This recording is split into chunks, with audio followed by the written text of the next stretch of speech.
Hey guys, welcome back to Overcoming Glossophobia with me, Angel C, your favorite Jill of all trades. So last week, I had a very interesting conversation with my husband. I was gushing about the CPRS event that I attended for school and how excited I am to join the public relations industry in Toronto. It's so funny, he was smiling and nodding at all the appropriate times, but then he cuts me off and says, "Honey, what exactly do you do in public relations?" So that got me thinking, how do I explain the public relations profession to anybody in simple, understandable terms? So today I invited Steph Porter, account director for Apex Public Relations, which is a mid-sized PR agency in downtown Toronto, to help y'all understand what a public relations professional really does. Fun. I can't wait. I'm excited to be here and for you to interview me. So Steph here has been working in PR for about 12 years already, and she's worked with some of the most recognizable brands and companies in Canada, like Harley Davidson, Rogers Centre, Paradigm PR, retail at Canadian Tire, then now over at Apex PR, where her biggest client is Walmart Canada. She also does support for New Balance and baby products brand Outlet. Her undergrad was BA Honors in Popular Culture from Brock, and she also got her postgraduate certificate in Public Relations from Niagara College. Okay, so guys, are you listening? Grab a pen and a piece of paper because you want to take this down.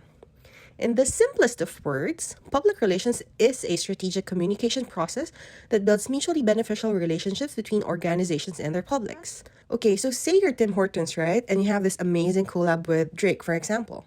Of course, you want to tell people about it, right? To make them as excited as you are for the project. So when you work PR for Tim's, what do?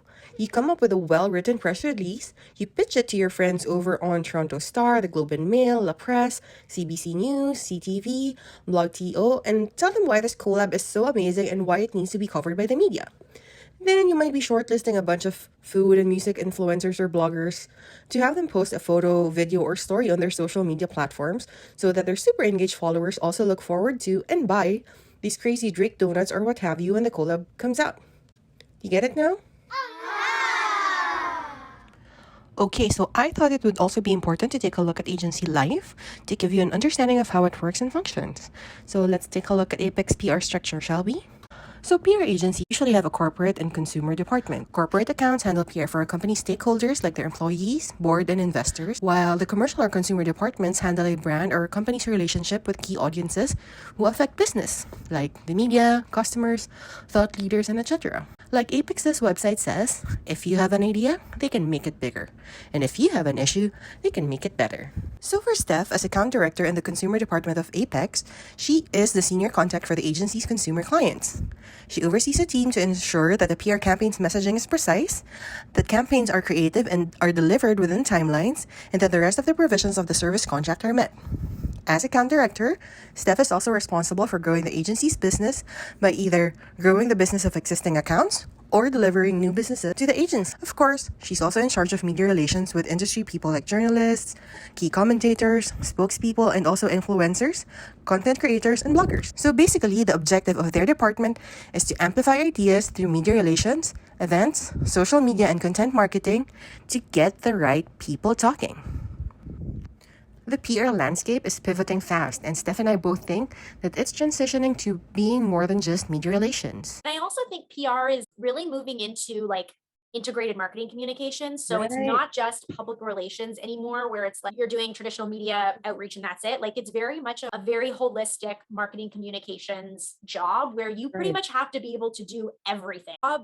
Job posting. Corporations, especially smaller corporations, are looking for everything. They want somebody who can write. They want somebody who can do traditional MR. They want someone who can do influencer relations, social media campaigns. Yeah. They want someone to do everything. So I would say if you have that experience, that's great because they want that one person who can wear all the hats and do everything. So, Steph, what do you think are the essential skills and characteristics that one must have to be successful in PR?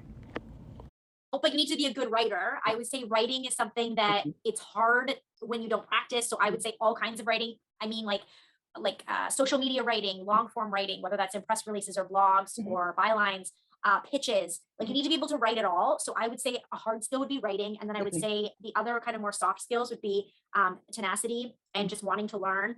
And not saying no to things and just taking everything in, resourcefulness, being able to figure things out on your own.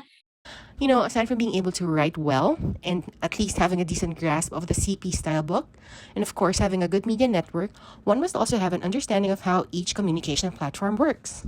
This would resonate here, this would resonate there, this messaging would work here. So it's good to have insight into all of those things because you need to be able to really understand each and every platform.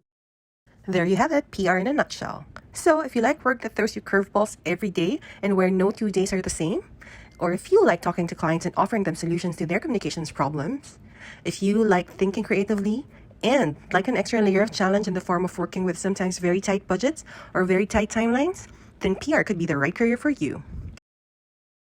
Thanks for joining me today. This has been Angel Carolina of the Overcoming Glossophobia podcast.